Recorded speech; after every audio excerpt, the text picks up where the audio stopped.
सुरेंद्र है, ये बोला कि हरियाणा सरकार से तू मेरा बाल पड़वा लेना। हरियाणा सरकार ने हमारे को लाइसेंस दे रखा है कि तेरे जैसों को पेलने के लिए, मतलब गलत तरीके से बोला उन्होंने मेरे को।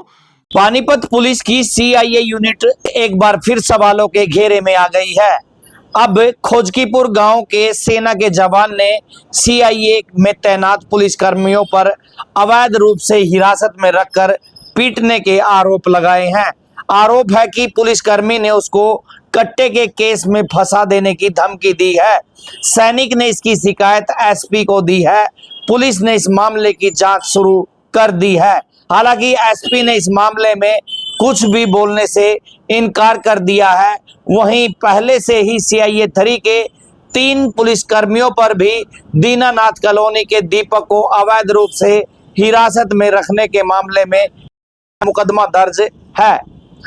सर, मैं 8 तारीख को स्कूल में बच्चे के एडमिशन का एस्टिमेट करवाने के लिए उधर जा रखा था, और रास्ते में जो जुरासी करंस रोड है वहाँ पे एक स्विफ्ट गाड़ी थी, पहले से रुकी हुई थी। और वहाँ पे अचानक से 4 बंदों ने, 4-5 बंदे क्या होंगे लगभग, उन्होंने हमारी बाइक रोक ली। बाइक रोकते ही हमारे साथ छीना झपटी शुरू कर दी, मतलब जैसे चाबी निकालनी है, किसी का कूलर पकड़ के अंदर डालना गाड़ी में, मतलब बदतमीजी बदतमीजी करके। तो मैंने बोला, भाई क्या बदतमीजी कर रहे हो, ये चाबी किस लिए निकाल रहे हो, कौन हो आप, कौन हो भाई साहब। तो हमने तो मतलब पूरी इज्जत के साथ उनके साथ व्यवहार करा। उन्होंने पूरे गलत तरीके से हमारे को मारपीट भी करके, जैसे भी है मतलब गाड़ी में डाल लिया उन्होंने हमारे को, लात लूत मार के, जैसे मतलब जैसे उनसे बना गाड़ी में डाल लिया। गाड़ी में डालने के बाद वो हमारे को लेके चले गए समालखा की जो अनाज मंडी है उसके पीछे एक तहखाना सा बना हुआ है, उधर ले जाके हमारे साथ फिर मारपीट करी दोबारा। फिर वो जो हेड कांस्टेबल सुरेंद्र है उसने मेरे से बोला, बोला तू क्या बोल रहा था, मैं चाबी नहीं दूंगा। बोला चाबी तो तेरे को तेरे अंदर डाल के, बोला चाबी ऐसे ही निकाल लूंगा मैं, जिसका मैं मतलब अब बखान नहीं कर सकता। ऐसी मतलब एजलील बातें उसने कही मेरे से। और फिर थप्पड़ मारना शुरू कर दिया। बोला तेरे जैसे गुंडा कर दी, तेरे जैसे को इधर ही निकालूंगा, बोला मैं तेरे ऊपर। अच्छा, किस केस में आपको उठाया, क्या मामला था? आपको पता भी था कि आपको क्यों उठाया जा रहा है, क्या मामला है? हमारे को जी कोई मामले का नहीं पता है, ना नहीं उन्हें उन्होंने हमारे को बताया और नहीं कुछ। हमारे को तो वहीं जाने के बाद पता चला कि भाई मारपीट करते करते लेके चले गए। वहां जाने के बाद बोला, मैं बोला कि भाई आपके ऊपर केस करूंगा। तो ये हेड कांस्टेबल सुरेंद्र है, ये बोला कि हरियाणा सरकार से तू मेरा बाल पड़वा लेना। हरियाणा सरकार ने हमारे को लाइसेंस दे रखा है कि तेरे जैसों को पेलने के लिए, मतलब गलत तरीके से बोला उन्होंने मेरे को कि तू हरियाणा सरकार से किसी से भी मेरा बाल पड़वा लेना। बोला मैं सीआईए में हूँ, इसलिए हमारे को हरियाणा सरकार ने लाइसेंस दे रखा है। तो लाइसेंस दे रखा तो किसी को भी उठा लोगे आप।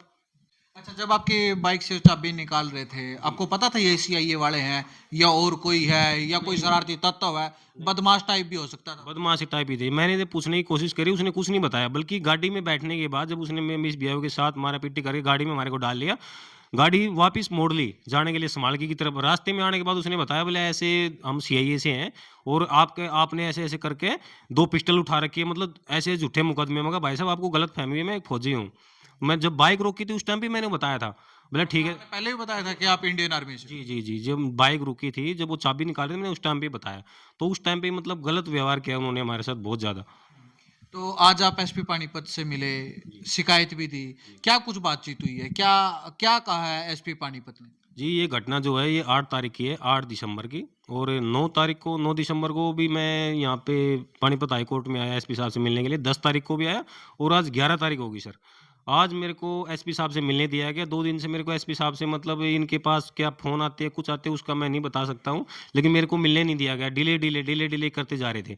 आज बड़ी मुश्किल से मेरे को मिलाया गया एसपी साहब से। एसपी साहब ने बोला, बोला ठीक है, जो हमारे से कार्रवाई होगी, मैं उसके खिलाफ सख्त से सख्त कार्रवाई करूँगा। हाँ जी, वकील साहब, क्या कुछ इसमें निकल कर सामने आता है? क्योंकि एक हाल फिलहाल में पिछले हफ्ते का ही केस है, आप ही उसमें वकील हो जो सीआईए के ऊपर मुकदमा दर्ज करवाया। अब फिर सीआईए, ये क्या हो रहा है? ये बनाई किस लिए गई थी सीआईए और काम क्या कर रही है? देखिए, फर्स्ट ऑफ ऑल तो इनको एक मुकदमे में अगर किसी के लिए शामिल तफ्तीश करने के लिए भी उठाया था, तो इनको डॉक्यूमेंट दिखाना चाहिए था कि आपके खिलाफ ये शिकायत आई हुई है कि आपने कहीं। सर देखिए, स्टार्टिंग का तो हमें पता नहीं है कि सीआईए ने किस मुकदमे में इनको उठाया है और किसके कहने से उठाया है। अगर उन्होंने उठाया भी है तो पहली बात तो डीजीपी साहब ने कह रखा है कि प्यार से बात करनी है, किसी से भी करनी है तो सॉरी और थैंक यू। और उसको तो फॉलो करना चाहिए था कि एक बार इन्वेस्टिगेशन बैठ के पूछते कि भाई आप कहाँ से आए हो, कौन हो, शिकायत आपके खिलाफ आई हुई है कि आपने कहीं फायरिंग की है, शिकायतकर्ता का नाम भी बताते, या कोई कंप्लेंट ऐसी आई होती, प्यार से बात करनी चाहिए थी।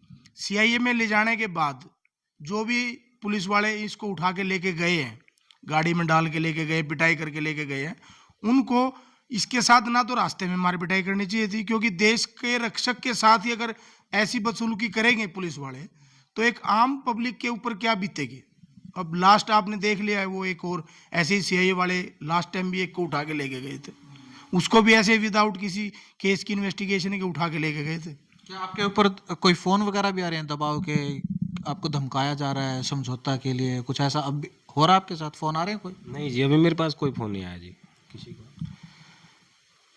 देखिए, एसपी साहब से हमें भी उम्मीद है कि देश की रक्षा करने वाले सिपाही को एसपी साहब के पास आज मिलवाया गया है।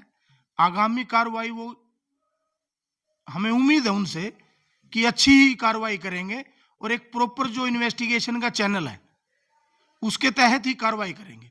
अच्छा, यदि एक केस में हम मान लें यदि पुलिस की तरफ से कार्रवाई नहीं हुई तो क्या इस केस को भी कोर्ट की तरफ लेके जाओगे? ये 100% श्योर है सर। जैसे जैसे भाई साहब ने, इन्होंने, नवीन जियों ने, इंडियन आर्मी से जो हैं, इन्होंने जहाँ जहाँ दरखास्त दे रखी है उनका फीडबैक लेके, अब जैसे एसपी साहब को दिया, उन्होंने आश्वासन भी दिया होगा इनको कि हम उचित कार्रवाई करेंगे जो उनके खिलाफ बनती होगी।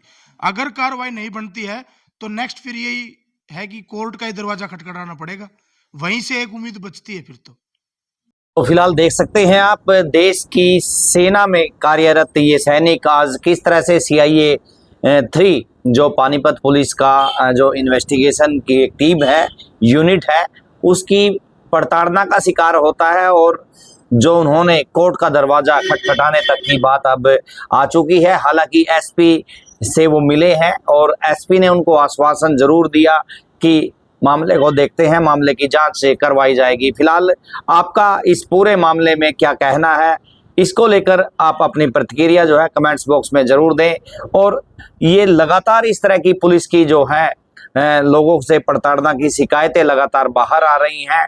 इस प्रकार जो पुलिस किस तरह से लोगों को परेशान कर रही है, नाजायज परेशान कर रही है, इस प्रकार की जो बातें सामने आ रही हैं, तस्वीरों को शेयर करें। नमस्कार, जय हिंद।